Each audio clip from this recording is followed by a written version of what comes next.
Boa noite a todos, sejam bem-vindos à nossa aula de Teoria do Direito. Hoje nós vamos falar um pouquinho sobre a criação das leis e depois vou falar geral dos temas que serão apresentados e depois disso vou falar com os grupos que irão apresentar na quinta-feira.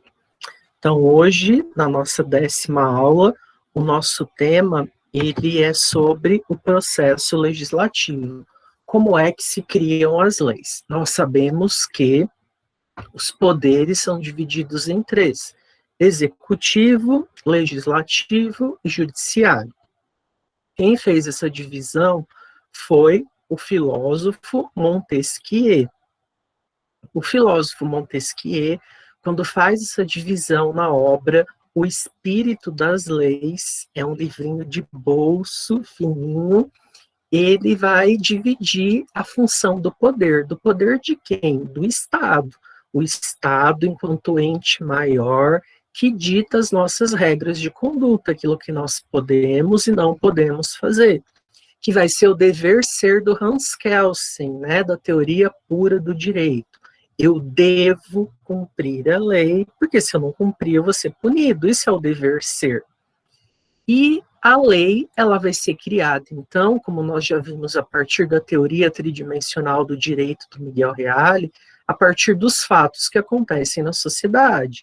Acontece um fato na sociedade, essa sociedade vai dizer o seu valor, se é certo, se é errado, de acordo com a consciência moral, com a sua cultura, que é o senso comum. Esse senso comum vai ser levado para o poder legislativo, e lá no poder legislativo vai virar senso comum teórico, e aí vai ser proposto um projeto de lei específico para a criação e desenvolvimento desse projeto. Deixa eu só voltar aqui, eu perdi o fio da meada, esqueci o WhatsApp aberto. Tá aparecendo aí, né?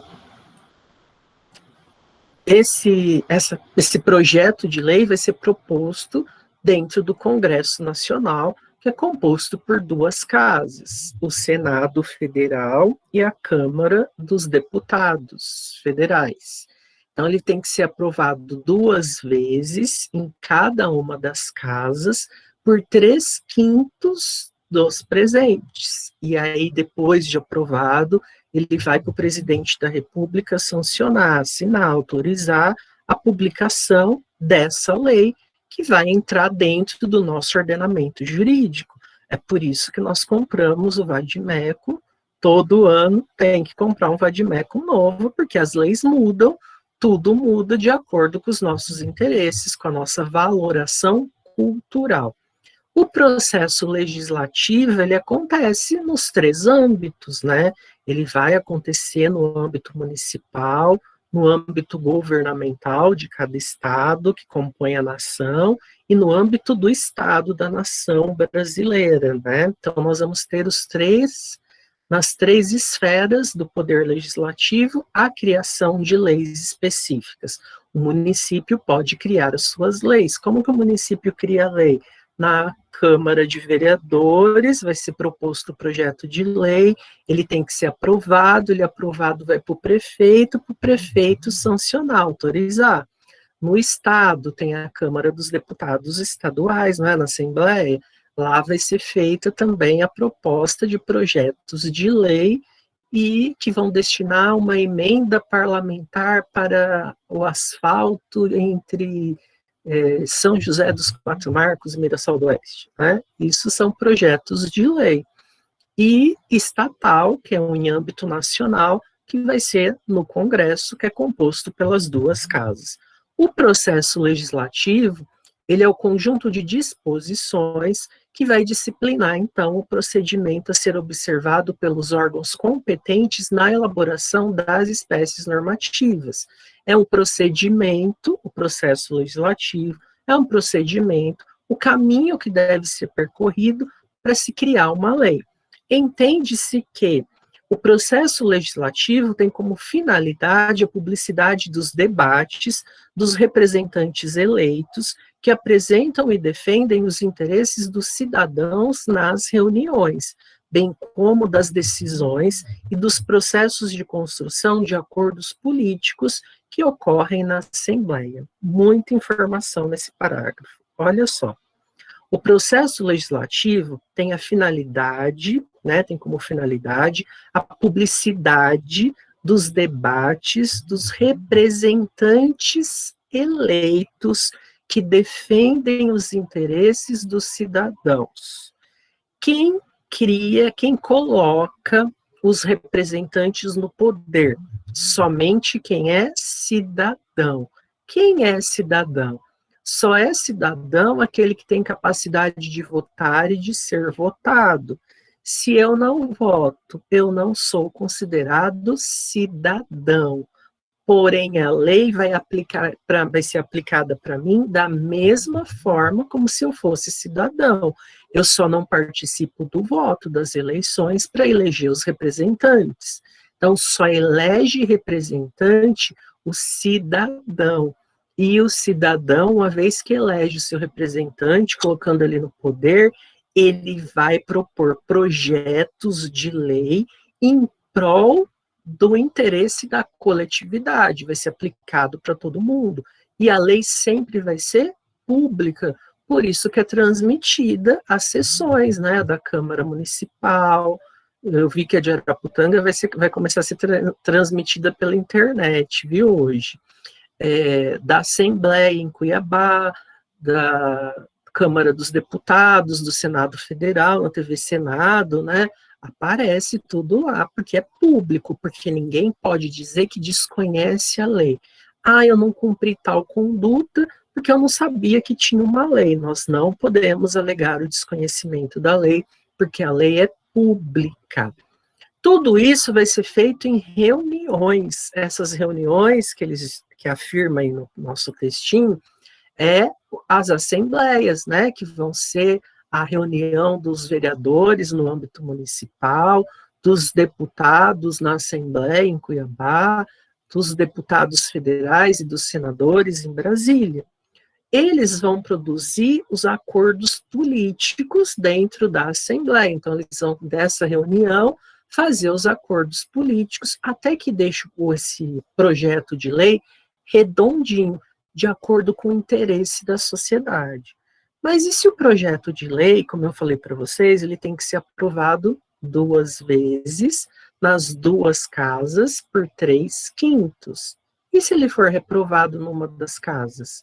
Se ele for reprovado numa das casas, ele vai ser corrigido, ele vai ser reformulado, e ele só pode ser votado no ano seguinte. Ele não pode ser votado no mesmo ano.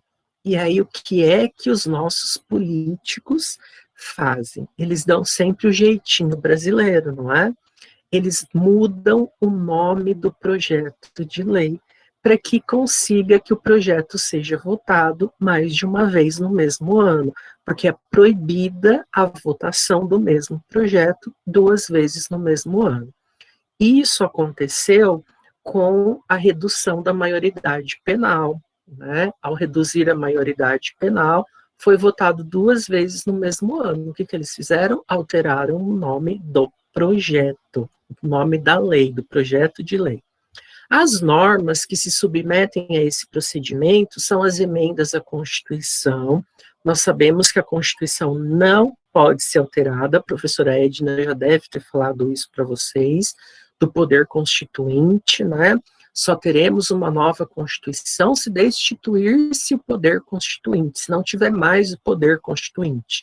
Se o exército assumir o poder, por exemplo, der um golpe e assumir o poder do Estado, aí nós não teremos mais o poder constituinte, vai ter que se constituir uma nova Assembleia para criar uma nova Constituição Federal. Caso contrário, a Constituição Federal vai ser sempre imutável. Na Constituição Federal, nós vamos fazer emendas, complementações à Constituição, e não alterá-la.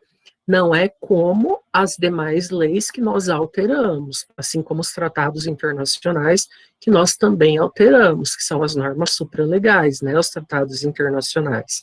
E as normas infraconstitucionais, legislação especial, drogas, desarmamento, Maria da Penha e as demais leis, Código Penal, Código Civil, Código Tributário, Código Financeiro, todos esses podem ser alterados. A Constituição Federal, não. Então, vai se submeter a esse procedimento de aprovação pelo processo legislativo, a Constituição Federal para criar emenda, as leis federais complementares, que vão ser as leis especiais, as leis ordinárias e delegadas, que vão ser os códigos, as medidas provisórias voltadas à Constituição, os decretos legislativos federais e as resoluções comuns das duas casas do Congresso, da Câmara dos Deputados e do Senado. Isso a gente vê mais em direito constitucional. Tudo isso tem relação com a sociologia. Por quê? Porque a lei é criada por causa dos interesses do homem que está inserido numa sociedade e que preza pelo bem comum, pelo bem viver. Nossos interesses mudam, nossa cultura muda, a sociedade muda, a lei tem que acompanhar. Por isso que nós temos tantas leis mudando todos os dias. Escolhemos uma profissão que nós temos que estudar todos os dias, porque todo dia a lei muda, nunca vai ser sempre a mesma coisa. E aí nós podemos trazer um conceito sociológico do processo legislativo, do processo de criação de leis, ou um conceito jurídico. O conceito jurídico é o conjunto de regras, de fases e atos pré-ordenados, pré-estabelecidos, que visam a produção, a elaboração das leis, das normas e das regras no ordenamento jurídico. No conceito sociológico, é o conjunto de fatores políticos e ideológicos que condicionam a elaboração das leis em nosso ordenamento. O que vai condicionar, pelo conceito sociológico da criação da lei, o que vai condicionar a criação de uma lei para ela entrar no nosso ordenamento jurídico, teoria do ordenamento jurídico, Norberto Bobbio, estamos inseridos numa sociedade que tem um conjunto de regras, e este conjunto de regras sistematizado, organizado, como diz o Descartes no discurso do método, ele vai seguir um padrão. E para ele seguir um padrão, ele tem que atender os interesses da sociedade. Que interesses são esses? São os interesses culturais, que são impostos a nós por intermédio da ideologia. Essa ideologia que nos é imposta por uma classe dominante aos dominados, que somos nós. A classe burguesa nos impõe ideologias. Essas ideologias fazem com que a nossa cultura muda. Hoje, nós estamos todos voltados à tecnologia. Estávamos há pouco no grupo falando sobre a internet, não é?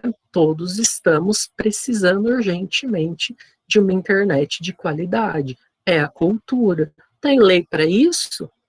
Tem o Marco Civil da Internet, tem a Lei Geral de Proteção de Dados, tem várias leis que voltam-se a essa necessidade nossa de termos a internet. E isso tem nos trazido benefícios, como também tem trazido malefícios, que é algo que tem sido muito discutido, que é a intoxicação tecnológica. Nós estamos tão intoxicados pela tecnologia que nós não desgrudamos do aparelho celular um minuto sequer, não é? E isso pode nos trazer sérios problemas psicológicos e até mesmo psiquiátricos.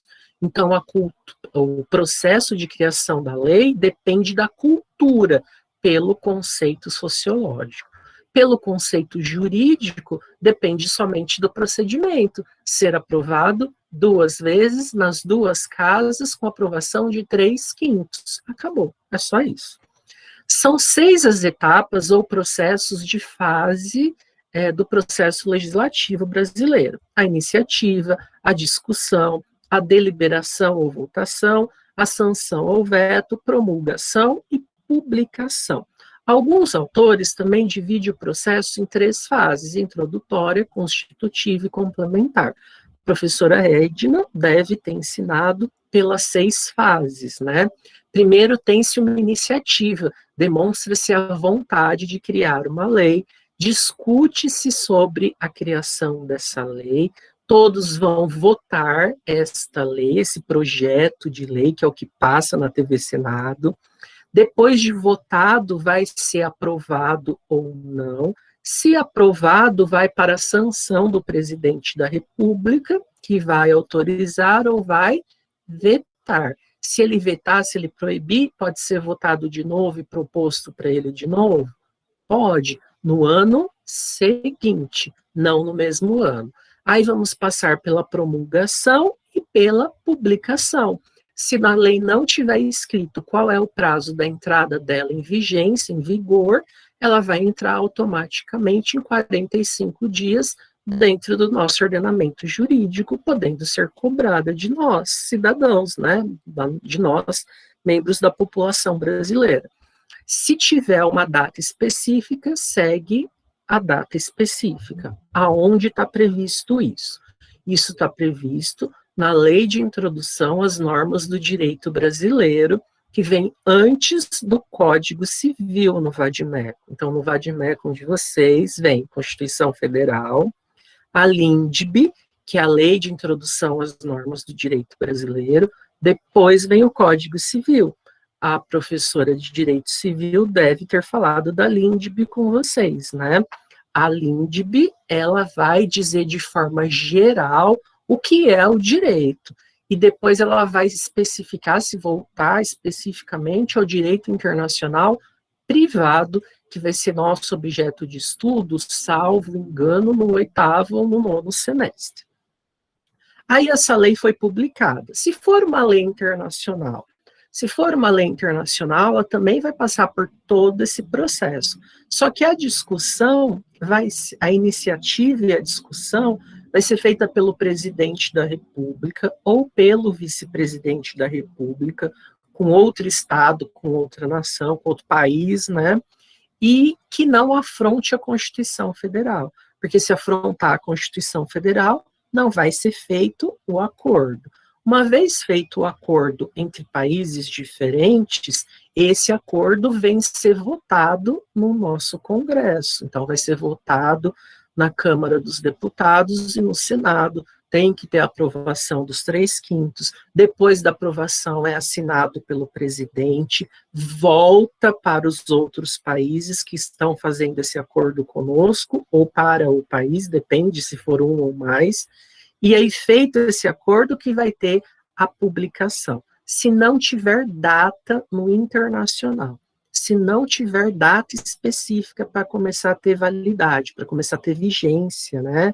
Se não tiver a data, vai ser no período de 90 dias. Não é 3 meses, é 90 dias. Tem mês que tem 31 dias e tem mês que tem 30 dias. Então, são 90 dias. Então, lei nacional, prazo 45 dias para começar a valer. Lei internacional, prazo 90 dias para começar a valer, salvo se tiver escrito nessa lei qual é o período que ela vai entrar em vigência. Toda lei vai sempre ter a sua introdução, que é o que nós vamos chamar de dispositivo, vai vir sempre o artigo 1º, que vai ser o caput, e aí essa lei vai ser organizada numa ordem ascendente, né, do mais fácil para o mais complexo. E quem já estipulava isso era o René Descartes com o discurso do método. Quem faz parte do processo legislativo? Então, quem faz parte do processo legislativo vai ser qualquer deputado ou senador, qualquer comissão da Câmara, do Senado ou do Congresso Nacional, o presidente da República, o Supremo Tribunal Federal, que uma vez que a lei é criada, o Supremo Tribunal Federal ou os demais tribunais podem entender que essa lei é inconstitucional, vai contra a Constituição. Aí nós vamos ter as ações de inconstitucionalidade, que vocês vão estudar com a professora Edna em Direito Constitucional. E um cidadão também pode propor a criação de leis.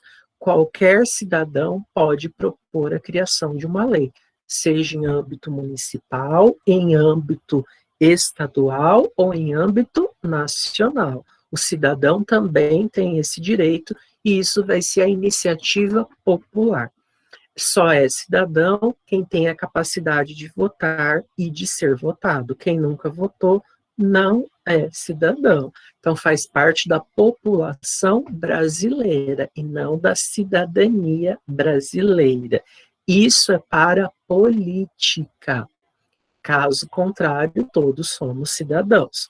Por isso que quando formos escrever uma redação, produzir um texto, vamos sempre utilizar o termo população, que é genérico. População são os brasileiros que estão no Brasil, os brasileiros que estão no estrangeiro e os estrangeiros que estão no Brasil. Diferente de povo. Povo é só o brasileiro que está no Brasil e o brasileiro que está no estrangeiro. E cidadão é só aquele que tem capacidade de votar e ser votado. Então, população é abrangente. São os dados estatísticos do IBGE, por exemplo, lá do censo. Então, população é todo mundo. O brasileiro que está aqui no Brasil, o brasileiro que está lá no estrangeiro e o estrangeiro que está morando aqui no Brasil. Isso é a população brasileira. O povo brasileiro é somente os brasileiros que estão no Brasil e os brasileiros que estão no estrangeiro.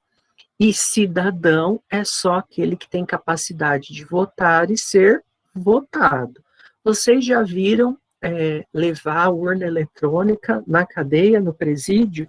Já viram alguma reportagem mostrando que os reeducandos votaram?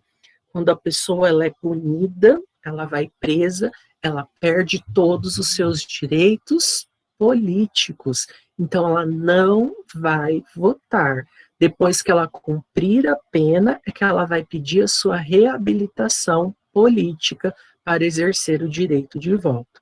E o que acontece se eu sou um cidadão e eu não voto?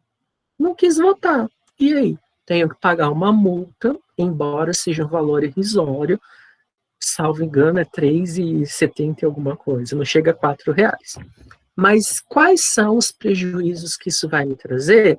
Eu não vou ter a minha ficha limpa na justiça eleitoral. E se eu for prestar um concurso público, eu não vou ser aprovado. Se eu for entrar na universidade, eu não vou ser aprovado. Vai ser barrado em todas as ações civis que nós formos exercer, porque sempre nós vamos precisar da declaração da justiça eleitoral, da justiça civil e da justiça criminal em âmbito estadual e em âmbito federal.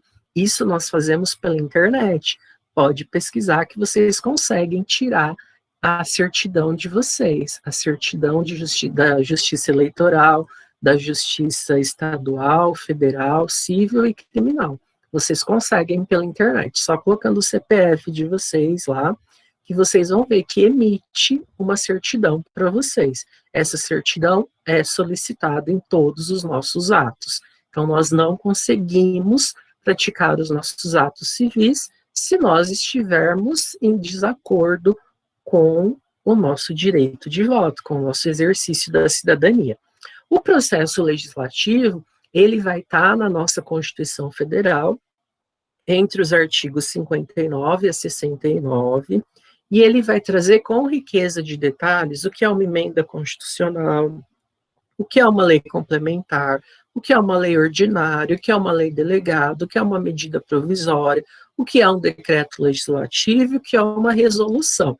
Tudo isso é norma infraconstitucional, está abaixo da Constituição Federal, lá na base da nossa pirâmide.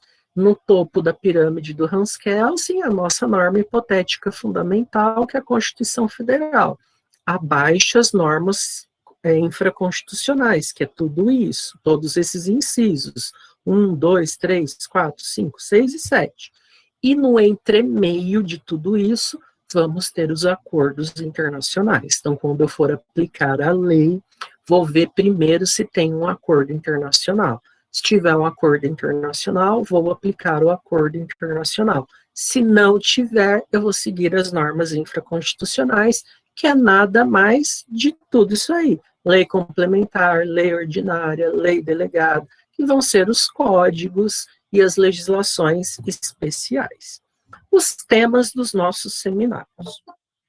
Os nossos seminários, então, começam amanhã, né? Os nossos web seminários começam amanhã e com temas que nós discutimos, mesmo que brevemente, mas nós discutimos esses temas.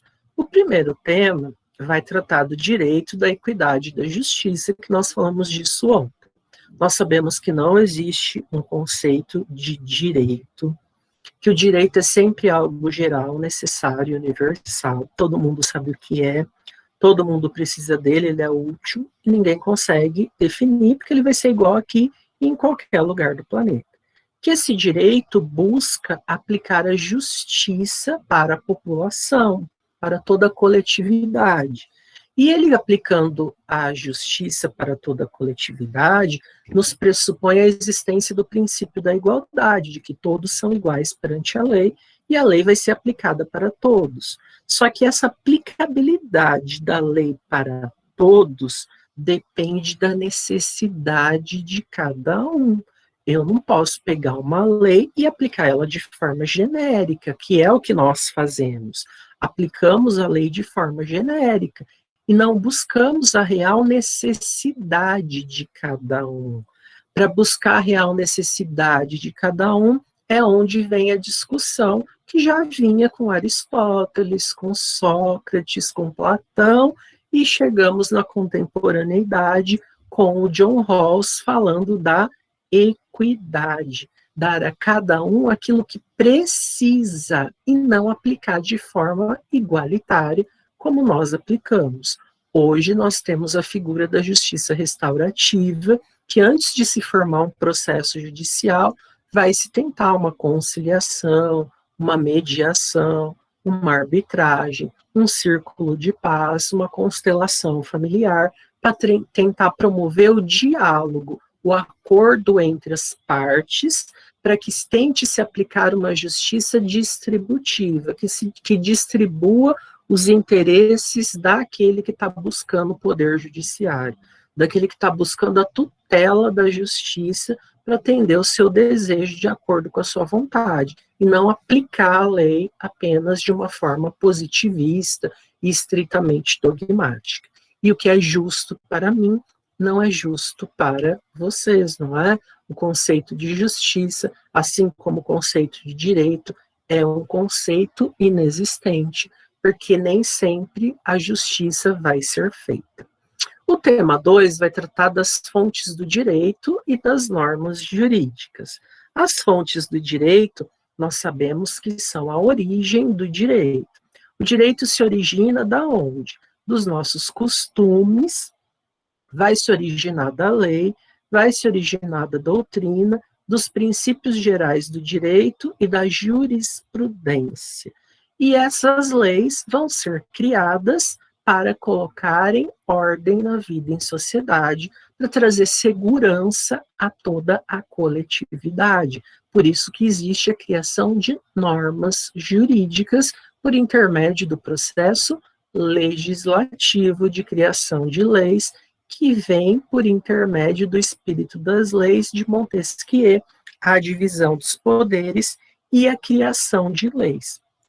Nós estamos inseridos dentro de um sistema organizado por leis, sistemático, sistematizado, e esse sistema organizado, sistematizado, é que vai definir as nossas regras de conduta. A lei, nós sabemos que é aquilo que é o nosso dever ser, do Hans Kelsen, devo ser, senão eu serei punido. A doutrina, o estudo dos cultores, dos estudiosos do direito, não é? São as nossas obras jurídicas, que são escritas pelos doutrinadores, então lei, doutrina, costume. Os costumes são aqueles hábitos que nós praticamos de forma constante, reiterada e uniforme, sem perceber, acaba virando um hábito nosso. É a cultura em si, né? Lei, doutrina, costumes, jurisprudência. Jurisprudência é a decisão dos tribunais superiores, do Tribunal de Justiça, do Superior Tribunal de Justiça, do Supremo Tribunal Federal. A decisão que eles ofertarem a nós serão chamadas de jurisprudência, e nós vamos nos valer dela nas nossas petições iniciais. E os princípios gerais do direito. Os princípios gerais do direito é eu pegar a essência de tudo que tem no ordenamento jurídico e destacar os pontos importantes. Esses pontos importantes é o que nós vamos chamar de princípio. E quando o juiz vai dar uma decisão, vai dar uma sentença, o juiz pode se valer de um princípio. Ele não precisa fazer uso da lei. E dependendo do doutrinador que vocês fizerem uso, vocês vão ver que a analogia também é considerada a fonte do direito.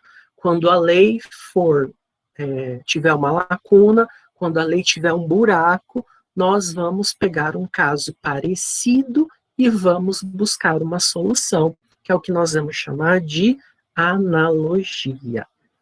O tema 3 vai tratar da história do direito e da cultura jurídica. O tema 3 vai tratar de o que é a história. A história é o estudo das quinquilharias, né? Daquela montanha de aranha, não é. A história é o estudo do passado para melhoria do presente e, com certeza, transformação para o futuro. A história precisa de um historiador, e esse historiador ele tem que se valer do tempo e do espaço. Então, quando ele vai pesquisar um objeto ou refazer uma história, ele tem que se colocar no lugar daquelas pessoas, naquele tempo, naquele espaço. A partir da análise daquele tempo e daquele espaço, ele vai começar a projetar as suas interpretações sobre o ocorrido. Ele pode até fazer uso de entrevistas que vão ser representações de memória, mas quando ele vai transcrever isso, ele já está reinterpretando, e esse interpretar é um ato do historiador, é um ato histórico. Por isso que nós podemos dizer que o historiador faz o papel do detetive, não é? Que vai buscar as pistas até trazer uma história. E sabemos que a história não é verdadeira. A história vai ser sempre relativa e nunca absoluta. A história do direito no Brasil vai começar com a chegada da família portuguesa, e aí nós vamos ter a figura do culturalismo jurídico. Quem vai falar disso? José Reinaldo Lima Lopes, no livro Fundamentos de História do Direito, assim como Antônio Carlos Volkner.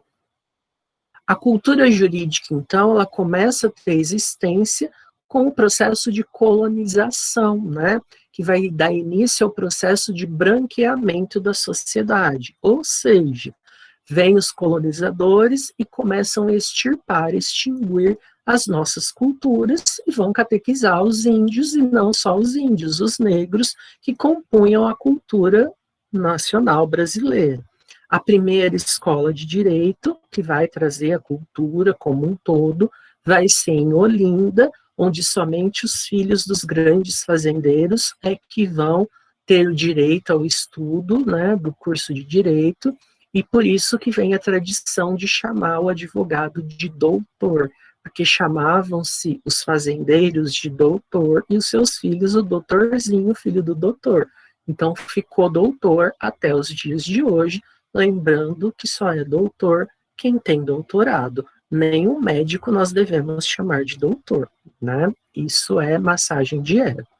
Depois de Olinda, a próxima escola jurídica vai ser no Rio de Janeiro. Depois do Rio de Janeiro, Largo São Francisco, em São Paulo, que é a USP, né? Que é a mais tradicional de todas, que segue padrões extremamente tradicionalistas e rígidos de aplicabilidade de um direito que é estritamente positivo. Então, com a chegada da família portuguesa, transforma-se toda a cultura da nossa sociedade. E mesmo com a abolição da escravatura, essa cultura jurídica vai sofrer muitas influências, onde o negro, se ele estiver solto, andando pela rua, por exemplo, ele vai ser preso, mesmo com a abolição. Ele vai ser preso porque ele vai ser considerado um vadio, um à toa, um mendigo que não faz nada. Então, tinham leis específicas para prenderem os negros, né? E o correto não é falar negro, nós que temos esse hábito. Pela antropologia, nós falamos em branco, amarelo e preto. Nós não podemos falar negro. Negro é uma afronta, o certo é falar preto. O tema 4 é Estado, Governo e Democracia. Quando nós falamos em Estado, nós temos que imaginar como se fosse uma pessoa que estivesse do nosso lado, dizendo o que é certo, o que é errado, o que é justo, o que é injusto, o que é bom, o que é mal. O Estado é o poder mais soberano, mais supremo que existe dentre todos os poderes. É o maior poder que existe. É ele que manda e desmanda. É ele que cria as regras de conduta do dever ser do Hans Kelsen. E ele vai exercer isso por intermédio do governo. E o nosso governo vai ser um governo republicano ou democrático, que é o governo do povo, pelo povo e para o povo. O povo escolhe os seus representantes e os seus representantes vão representar a vontade do povo. Aí o que vai se discutir é se quando esse representante do povo, que foi eleito pelo povo, será que ele vai exercer o governo, ele vai exercer o poder para o povo, ou ele vai ser corrompido por esse poder? Como é que um líder sai do meio do povo? O líder sai do meio do povo porque nós temos dois tipos de liderança na nossa sociedade. Nós temos a liderança de ofício e a liderança carismática. A liderança de ofício é aquela oriunda do nosso trabalho. Então, no meu trabalho, eu tenho um determinado poder. Eu tenho um determinado poder perante vocês, enquanto meus alunos, não é isso? Acima de mim tem a coordenação do curso. Acima da coordenação do curso tem uma diretoria pedagógica. Acima da diretoria pedagógica tem uma diretoria geral. Acima da diretoria geral tem o reitor da nossa instituição, e por aí vai, né? Nós vamos seguir os graus hierárquicos. Seguindo toda essa hierarquia, será que nós conseguimos constituir líderes? Conseguimos, por intermédio, então, do nosso trabalho, onde nós vamos seguir essa liderança. O meu líder mandou eu fazer tal coisa, então eu vou fazer porque é correto. Ou nós vamos ter o líder carismático. Quando nós falamos em líder carismático, é aquela pessoa que tem um encanto pessoal tão grande, que você quer ser igual a ela. Você quer ter o conhecimento que aquela pessoa tem. Você quer usar a roupa que aquela pessoa tem. Você quer ser igual a ela, teu ídolo. Não vale falar que é o Lua Santana. Pelo amor de Deus, hein, meninas? Brincadeira. Ele é um líder carismático. Então, líder carismático são aquelas pessoas que têm um carisma muito grande e as pessoas querem seguir, querem ser iguais. Exemplos de líderes carismáticos. O Lula é um líder carismático, o Bolsonaro é um líder carismático, Fernando Collor de Mello, um líder carismático, o padre Fábio de Mello é um líder carismático, Evita Peron, lá na Argentina, líder carismática, o padre Cícero, lá no Nordeste, líder carismático, Hitler, líder carismático, embora ele tenha produzido todo o nazismo, não é? Ele é um líder carismático. Por quê? Enquanto ele fazia purificação da raça ariana, matando as pessoas, ao mesmo tempo, o que acontecia? Grandes desfiles cívicos, grandes shows, aquelas bandeiras com aquele símbolo lá, né? As bandeiras ao vento, e tudo isso acontecendo, e enquanto tudo isso acontecia para distrair o povo, ele fazia a dizimação, né? Ele dizimava as pessoas, limpando a raça ariana. E isso fez dele ser um líder carismático, mesmo sendo uma ditadura. E quando Hitler morreu, embaixo da sua casa, no sótão da sua casa, né, no porão, foi encontrado uma grande e vasta coleção de obras de arte que ele apreendeu porque eram contra a raça ariana. E dentre elas foi encontrada a partitura da ópera Rienzi, do Richard Wagner. A ópera Rienzi, do Richard Wagner, conta toda a história da ditadura de Hitler. Então, ela é toda baseada na ópera Rienzi, e a partitura havia sido desaparecida e só foi encontrada após a morte do Hitler no porão da sua casa, junto com a sua coleção particular de obras de arte, que ele dizia que eram contra a purificação da raça ariana. Quem quiser aprofundar nesse assunto, tem um documentário chamado Arquitetura da Destruição, que fala só disso. Esse líder, então, ele sai do meio do povo, e do meio do povo, ele vai saber qual é a vontade do povo. Então, uma vez que ele sabe a vontade do povo, ele vai fazer as suas manobras políticas, os seus comícios, as suas visitas, não é? Hoje ele vai fazer uso da rede social, como nós vimos nas últimas eleições e tal. Ele fez a sua campanha política, suas manobras, foi eleito pelo povo. Ele tem que exercer o poder para o povo. Isso é democracia. E aí nós vamos ter autores que vão tratar especificamente do que é democracia. Um deles, que eu indiquei, é o Arendt Liphart. O Liphart vai trazer o que é democracia, o conceito de democracia e os tipos de democracia, né? Então, nós vivemos num Estado que é uma república federativa do Brasil. Federativa é a nossa forma de Estado, que tem um poder do Estado, tem um único poder, e esse Estado distribui o seu poder entre Estados menores para exercício desse governo democrático. Porém, uma vez que esse Estado descumpre a vontade do governo maior, do poder maior, ele vai ser excluído, ele vai ser deixado de lado, e aí esse Estado não vai desenvolver. Então, ele tem que seguir os princípios do Estado maior que lhe deu poder, embora seja democrático. Aonde tem escrito isso? Tem escrito na obra O Príncipe, do Nicolau Maquiavel. Ele vai descrever que o líder sai do povo, porque ele conhece os interesses do povo.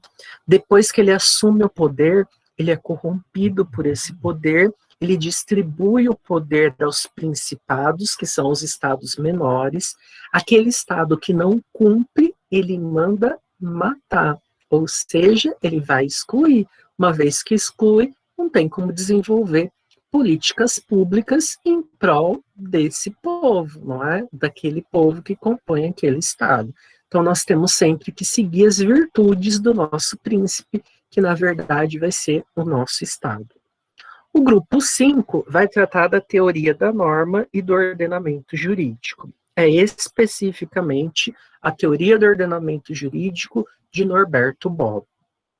Nós sabemos que nós estamos inseridos, então, numa sociedade que é repleta de normas, de regras de conduta, regras essas que são imperativas, coercitivas, que nos coagem, em que nós devemos ser, porque se nós não formos, nós seremos punidos.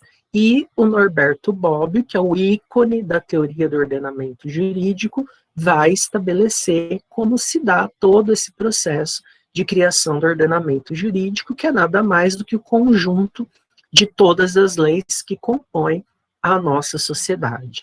Nós podemos aliar a Pierre Bourdieu, que diz que além de nós estarmos inseridos numa sociedade que tem um ordenamento jurídico, todo esse ordenamento jurídico está dentro de um hábitus ecológico, ou seja, dentro de um ambiente em que nós devemos prezar por essa lei. por essas leis que são sistematizadas e organizadas. Hábitos ecológico não é só árvore e flor. Hábitos ecológico para o Pierre Bourdieu são todos os ambientes. Tudo é meio ambiente para o Pierre Bourdieu. Então, o Pierre Bourdieu é um autor, um filósofo, que vocês podem utilizar em qualquer produção textual de vocês, que sempre vai caber. Nós estamos inseridos dentro de um ordenamento jurídico que nós temos que cumprir. Como se divide esse ordenamento jurídico? Ele vai se dividir em público e privado, e aí nós vamos ter os ramos do direito, não é isso?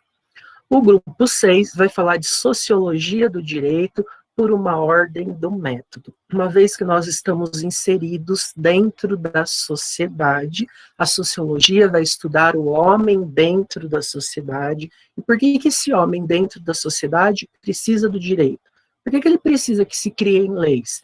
Para que resolvam os conflitos, porque na vida em sociedade nós temos relações políticas, não é? E essas relações políticas se baseiam no diálogo de uma sociedade que é plural, que é diversificada, que é diferente, cada um pensa de um modo diferente, cada um tem uma fundamentação diferente, e muitas vezes isso pode gerar um conflito. Imaginem vivermos numa sociedade onde cada um fizesse o que quisesse e bem entendesse. Talvez fosse bom, mas seria uma anarquia total. E o anarquismo é uma forma de governo, embora não existam estados anárquicos, nações anárquicas, mas ela é considerada uma forma de governo. Quem vai dizer que nós estamos inseridos dentro de uma sociedade é o Norberto Bobbio, não é isso? E dentro de um determinado hábito ecológico, e esse homem que está inserido dentro da sociedade vai ter diálogo, vai ter relação entre outras pessoas, que é o que nós chamamos de política. Esse se relacionar dialogicamente ou dialeticamente vai vir embasado nas teorias de Habermas, com a teoria da comunicação, e vai vir embasado também no Descartes. Quando Descartes, o filósofo Descartes, estabelece a criação do método, ou seja, as nossas leis que existem dentro desse ordenamento jurídico a que nós estamos inseridos na sociedade, deve seguir uma ordem. Qual é a ordem? E aí o Descartes vai estabelecer 4 ordens básicas, pode subdividir em mais, mas em regra são 4. E ele vai dizer, em síntese, que primeiro nós temos que buscar a essência dessa criação de leis, vai falar de processo legislativo, tem que buscar a essência dessa criação de leis, discutir sobre ela, ver se ela é boa, se ela é válida, se ela não é, e na hora de criar, tem uma regra específica. Igual as normas da ABNT, da aula de metodologia científica, nós vamos ter para a criação da lei. Toda lei tem que ter o seu nome, toda lei tem que ter a sua introdução, toda lei tem que ter os seus artigos, artigo 1º, artigo 2º, artigo 3º. Esses artigos podem ser subdivididos em incisos, que são os números romanos, 1, 2, 3, 4, 5, 50, 60, 70, assim como o artigo 5º da Constituição Federal. Dentro desses incisos podem ter parágrafos, e aí vai ser parágrafo 1º, parágrafo 2º, parágrafo 3º. Quando chegar no 10, não é parágrafo 10º, é parágrafo 10, parágrafo 11, 12, né? E pode ter alíneas A, B, C, D, E, e aí por diante. Por que tem essas subdivisões dentro de um artigo? Para explicando, destrinchando detalhadamente esse artigo. Isso é a ordem do discurso. Isso é a ordem do método para o René Descartes. É seguir uma ordem do mais simples para o mais complexo. Quando nós começamos a estudar a Constituição Federal, lá com a professora Edna, começou pelos direitos individuais até chegar nos direitos fundamentais, e aí vai ficando mais complexo, que vai passar pelos direitos sociais, que vai abranger os direitos trabalhistas, e aí vai indo. No direito penal, com a professora Luciene, vocês devem estar iniciando a teoria da pena, a teoria do crime, não é? O que é crime, o que é pena, vir com esses conceitos para aí sim ir lá na frente estudar cada um dos crimes com riqueza de detalhe. Isso é a ordem do discurso, do mais simples para o mais complexo. O grupo 7 vai falar da prevenção do delito no Estado democrático de direito. O Estado democrático de direito é o Estado democrático de direito social, que tem por objetivo promover o bem-estar, o bem comum ou o bem viver, que é o termo utilizado pelo Alberto Acosta. Antigamente, que eu digo, entre 2, 3 anos, utilizava-se o termo bem comum, Dalmo de Abreu Dallari. Hoje, nós utilizamos o termo bem viver. Quem sabe o que é bom para a nossa vida? Nós, e por isso nós escolhemos os nossos representantes. Nós, enquanto cidadãos, escolhemos os nossos representantes para que nos proporcione o bem viver. Ele nos proporciona o bem viver, o Estado vai nos proporcionar esse bem viver. E o papel do Estado é nos dar em troca segurança. Nós colocamos ele no poder, ele tem que nos dar segurança, ele tem que nos dar aquilo que nós precisamos para constituir esse nosso bem viver. E aí ele vai prevenir a prática do delito. Ele vai prevenir que as pessoas pratiquem o crime. De que forma? Coagindo as pessoas, ameaçando as pessoas. Se você matar alguém, você vai ser punido de 6 a 20 anos. Se você pegar a bolsa de alguém, você vai praticar o crime de furto, e aí você vai ser punido até 4 anos. Se você, além de pegar a bolsa, bater nessa pessoa, ou ameaçar essa pessoa, você vai praticar o crime de roubo, e aí a sua pena vai ser aumentada. Então, o Estado, ele nos previne contra a prática do delito, nos ameaçando, nos coagindo. E nós ainda fazemos mais. Nós mesmos buscamos nos prevenir dos delitos que nós somos vítimas e nós dizemos que é certo e que é errado. Nós colocamos câmeras nas nossas casas, colocamos cerca elétrica, não é? Vivemos um verdadeiro Big Brother. E aí, por que nós fazemos isso? Para prevenir a prática do delito. Será que isso é uma falha do Estado? É isso que tem que colocar na mente, na nossa mente como reflexão. O Estado é falho na prevenção do delito, por isso que nós temos que nos proteger e inserir tudo isso. Ou eu vou morar num condomínio fechado, onde eu não preciso ter portão, muro, eu vou ter uma vida mais tranquila. Nem assim, porque até lá vai ter que ser cheio de câmeras para prevenir a prática de delitos. Então, o que se transformou a nossa vida em sociedade? E quem vai falar um pouco disso vai ser Michel Foucault, com Vigiar e Punir, que a professora Luciene, com toda certeza, falou com vocês, que é a paixão da vida dela, não é? E o grupo 8 vai encerrar, então, o nosso webinário com Por uma filosofia jurídica líquida.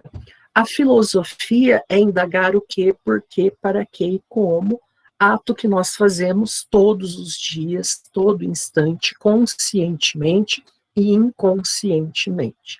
Ou seja, significa que todos nós somos filósofos. Todos nós somos filósofos e somos historiadores, porque nós fazemos indagações a todo instante. E a nossa filosofia hoje é uma filosofia líquida, principalmente no que tange ao direito. Todos os dias a lei muda para atingir a nossa cultura, porque a nossa cultura é líquida. Aquilo que antes era punível se a pessoa fosse casada e traísse o seu companheiro ou a sua companheira, era um crime de adultério, virou tão banal na sociedade que deixou de ser lei. Por quê? Porque a sociedade desvalorizou isso, não é? Então a lei vai mudando, a cultura vai mudando de acordo com essa lei, e tudo que nos cerca vai se transformando líquido. Essa liquidez começa a exercer uma grande influência econômica na nossa vida econômica, nos impondo ideologias para o consumismo cada vez mais exagerado, cada vez mais exacerbado, e quem vai ser o filósofo que vai tratar disso vai ser o Zygmunt Bauman, que faleceu há pouquíssimo tempo, foi uma grande perda, onde ele vai dizer que o amor é líquido, que a sociedade é líquida. Uma das obras dele chama-se Modernidade Líquida. Ele começa dizendo que desde a modernidade a sociedade começa a ficar liquefeita, ela começa a virar líquido. O líquido, se a gente jogar no chão, ele vai evaporar e vai sumir, não é? Tudo que nos cerca hoje é assim. O nosso exemplo primeiro é sempre o celular, que uma batidinha quebra ele inteiro, e aí é mais barato eu comprar outro do que mandar consertar. Por quê? Consumismo, giro econômico dentro da vida em sociedade, marques burgueses e proletariados, dominantes e dominados, imposições ideológicas dentro de uma vida em sociedade que é cheia de regras, cheia de valores, cheia de costumes. Então, em síntese, esses são os 8 temas que serão apresentados a partir de amanhã no nosso primeiro webinário de teoria do direito. Alguém quer fazer alguma pergunta? E nós temos o nosso fórum de hoje, que é por que e para que se criam as leis? Por que se criam as leis? E para que servem as leis? Essa é a pergunta do nosso fórum de hoje. Se alguém tiver alguma pergunta, fique à vontade para fazê-las a partir de agora. Deisiane colocou uma coisa aqui. A solidez das relações sociais é característica de uma modernidade líquida vivida no século XXI. Cansei de usar essa citação, porque ela é muito atual, ela é muito contemporânea, né, Deisiane?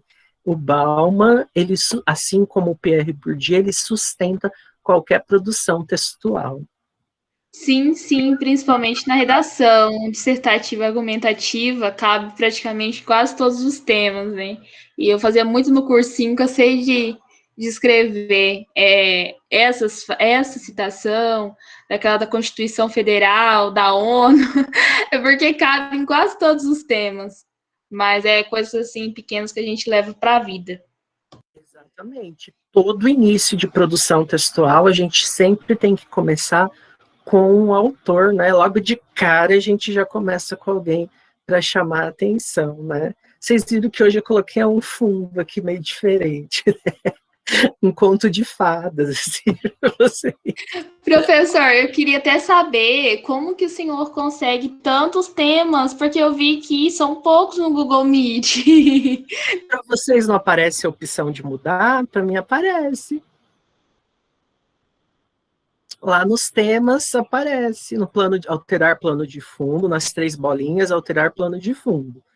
Aí tem os de ficar embaçado, aí tem um sinalzinho de mais. Lá no sinalzinho de mais você escolhe. No meu tem. Eu vou dar uma olhada aqui, professor, porque todos os dias é diferente. Ontem era o Batman, né? No daqui, no da UFCarp, tem essa possibilidade. No meu da Unemate já não tem. Cada um é de um jeito. Alguém tem alguma pergunta, alguma dúvida? Tá tranquilo? Então, amanhã, às 7 horas, nós iniciamos o nosso webinário. Os grupos que estiverem apresentando, o grupo que estiver falando, fique com a câmera aberta. Os demais, se não quiserem abrir, não abram, porque eu sei que a internet pode dar problema, né? Só abre na hora da apresentação mesmo, depois pode fechar. Nos debates, abra a câmera. Perguntas façam no chat, para não virar confusão, né? Vai estar sendo gravado também. Vou inserir lá no AVA, no FCarp virtual, para todo mundo assistir depois, ver como se saiu. E a lista de presença vai ser passada no chat também, tá? Para ter certificado depois. Então, nos 2 dias vai ter lista de presença para ter a certificação depois, que vai ser uma certificação de 8 horas para cada um, tá bom? Quaisquer dúvidas, entrem em contato comigo e com a Isa. Agora eu quero ficar com o grupo 5 na sala, depois eu vou ir chamando os outros pelo grupo do WhatsApp para a gente ir tirando as dúvidas. Muito obrigado, espero que tenha sido produtiva a nossa aula de hoje, e amanhã, então, nós iniciamos todos bonitos, né? E muito inteligentes, porque nós somos os melhores, os mais bonitos e os mais inteligentes, e vai ser um sucesso o nosso webinário, tenho certeza disso. Um grande abraço a todos, respondam o fórum, não vão esquecer dele, hein? Tchau, tchau. Grupo 5 fica aqui.